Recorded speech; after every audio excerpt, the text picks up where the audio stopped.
Hey guys, back with another video. It's July 5th, 2017, and it's been a while since I did a subscriber Q&A. Now, over the last couple of videos, I asked you guys to leave some comments with your questions, and today I'm going to be answering some of those questions. So I guess without further ado, let's go ahead and jump on into it. Our first question comes from Nick Zimmerman, and he asks, would you rather have Slag or Cryo in Borderlands 3? Either way, bring the lasers back. The pre-sequel was brilliant for introducing lasers. If I did have to choose between the two, I'd probably go with Cryo, simply because enemies cannot move when they're frozen. But ultimately, I would like it if both Slag and Cryo were in Borderlands 3. Now, I know there are some people that would probably say that it is probably too powerful to have both of those in the same game. After all, if you had an explosive weapon on a slagged and frozen enemy, that just seems like it would wreck face. Or if you performed a critical hit with any other weapon, it would just wreck face. But really, I would like to see both in the game somehow, because really Slag was introduced in Borderlands 2, and it seems silly for it not to be in Borderlands 3, and Cryo was really an element that people had been asking for forever, and then 2K Australia finally delivered it in the pre-sequel, and it would be a shame to not see it in Borderlands 3 as well. Something I will say is that I definitely do want to see lasers back in Borderlands 3, because they were pretty cool in the pre-sequel. Our next question comes from Aware Timmy, and he asks, what do you think of Gearbox adding Gearbox weapons in Borderlands 3? Now, yeah, I wouldn't mind seeing it. The golden guns in Borderlands 2 were kind of meh. But really, if they had Gearbox weapons that were maybe kind of in the veins of the Masher or the Bullpup from the pre-sequel, granted, I know that was like Jacobs and Hyperion respectively, but if they had just branded those as Gearbox weapons and they had this really cool, unique, and weird reload animation, that I think would be really cool. But yeah, I guess I wouldn't mind seeing Gearbox weapons appear in Borderlands 3. I would just like Gearbox to do a lot more cool things with them in Borderlands 3. Our next question comes from GoGoJuice87, and he asks, which Bethesda game series do you prefer? Elder Scrolls or Fallout? Right now, I'm probably going to say Fallout, simply because with Elder Scrolls right now, they're mostly doing Elder Scrolls Online, and I will admit, before I trash on the Elder Scrolls Online, that the Morrowind expansion and some of the ads and trailers I've seen for it, it looks amazing. But I think the main thing for me is that the Elder Scrolls Online is an MMO. And I know there are a lot of people that do like MMOs, it's just they aren't really for me personally. I think what I will say is that I think Elder Scrolls would probably interest me more than Fallout if there was a lot more interesting Elder Scrolls stuff that was going on. Because really right now, at least from what's coming from Bethesda, and not necessarily the mods, really all we have right now is the Elder Scrolls Online and Skyrim VR, which Skyrim VR could be really interesting. It's just that I kind of want the Elder Scrolls 6. And I think when the Elder Scrolls 6 finally comes out, I'm probably going to prefer the Elder Scrolls series. All right, so our next question comes from David Gonzalez, and he asks, what would you like Bethesda to improve or change when creating the next Fallout game? I think I'm with most people where I'd like to see them add in a lot of the RPG elements that we've seen in the previous Fallout games. But really, I do want to talk about the settlement system. Now, this is going to be talking about when I was playing games a lot more as a kid. I used to play Grand Theft Auto San Andreas, and one of my favorite things from that game was the gang wars, meta missions or side missions that you could do to where you could take over parts of Los Santos. And I thought that was really cool, and I'm kind of surprised that Bethesda didn't really do a whole lot with that for Fallout 4. I think maybe they were worried about how the settlement system would affect the rest of the game, or they wanted it to be optional to where they didn't want people to feel like they were forced to do this new system. But really, I think if they had done it right and they had been out there and yeah, we're going to have this settlement system, we've got this really cool integration into the game, you could command your own units, you could do all this crazy stuff. Maybe if it was sort of this weird melding between XCOM maybe like RTS games, and then like the classic single-player RPGs like we've got with Fallout, I mean, that could have been really cool. I may be thinking of something like Metal Gear Solid 5: The Phantom Pain, where what you can do in that game is you can basically capture soldiers and get them to join your mother base, and then you could send them out on missions. Except what would actually be really cool for the next Fallout game is if you could do that and it was actually simulated in the game world as opposed to being this like generic timer. So for example, you could go send your team to go capture Taffington Boathouse, and then you could join them on that assault.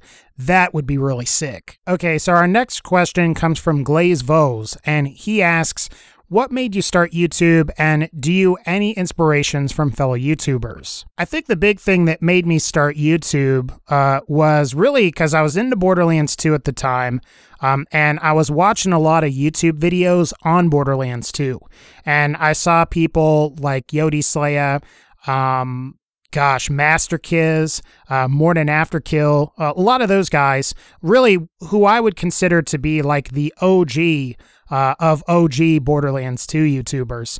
And I was watching them, and I figured, you know, maybe I can do this too. So I just tried to make YouTube videos. Our next question comes from Tyler DeLang, and he asks, what inspired you to go with the cringe and annoying rage stuff earlier on? Which I'm glad you're a little more reserved now. To be honest, I'm actually having a hard time answering this question. But what I will say is the main reason I just started doing that stuff earlier on was because there were just bad guns in Borderlands 2 and Borderlands the pre-sequel, and I wanted to make videos just kind of like raging about how bad they were. And so what I did at the time, I was watching a lot of the Angry Video Game Nerd. I was watching a little Francis, which is like Boogie2988's alter ego. And I just kind of tried to like emulate that and try to make it my own to some extent. I think one of the reasons that I stopped was because when I started making Fallout videos, I was trying to make those same types of videos, and I guess people just weren't having it. And the other thing too was the advertiser-friendly scare that we had maybe in like September of last year. And both of those things kind of contributed to me to like tone it down a bit. So ultimately, that's why I'm a little more reserved now. Our next question comes from Sergeant Reaper Soul, and they ask, what's your favorite Fallout story-wise? This is another hard question to answer. You know, of the 3 games that I've played, Fallout 3, New Vegas, and Fallout 4, I might go ahead and go with Fallout 3. That's kind of funny to say too, because I think Fallout 3 has probably got the worst beginning, and provided that you don't have any of the DLC, it's probably got the worst ending too. But I think I'm ultimately picking Fallout 3 because the Enclave is in the game, and they have a very prominent role in the game's plot, and I like that. And I guess some of it too is that you're just put in some weird situations during the story. Like you have to go to Vault 112, and you have to go to Tranquility Lane, and you have to try to retrieve your father, who has been like morphed into this dog.